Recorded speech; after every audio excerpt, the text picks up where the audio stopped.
साहब आग मेरे लगे यार। साहब किसके साहब पर? वो वर्दे साहब के बोलने में साहब। कौन वर्दे? साहब वो इंडस्ट्रियलिस्ट है ना, बहुत बड़ा आदमी। प्रसिद्ध उद्योगपती श्रीहरी वर्दे यांचे वस्त्रहरण। नुकत्याच हाती आलेल्या बातमीनुसार श्रीहरी वर्दे यांच्या उद्योग साम्राज्याला सुरुंग लागला आहे। सौ शीतल वर्दे यांनी मानसिक छळाची तर सुप्रसिद्ध आयटम गर्ल एक कटिंग दे ना। यांनी बलात्काराची केस केली आहे। मुकुंद नगर येथील झोपडपट्टीला लागलेल्या आगीमध्ये श्री वर्दे यांचा हात असल्याची कबुली कुख्यात गुंड बाबू याने दिली।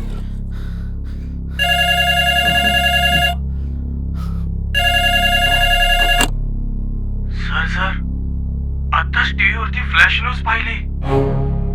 आपल्या मॅडमनी आणि कुणीतरी सोनिया मॅडमनी तुमच्यावर केस केली आणि बाबू नावाचा गुंड त्याला पोलिसांनी पकडलंय आणि त्यांनी पोलिसांना कबुली जबाब दिलाय की तुम्ही त्याला सांगितलं की झोपडपट्टीत आग लाव म्हणून आणि पोलीस पकड वॉरंट घेऊन तुम्हाला शोधतायत।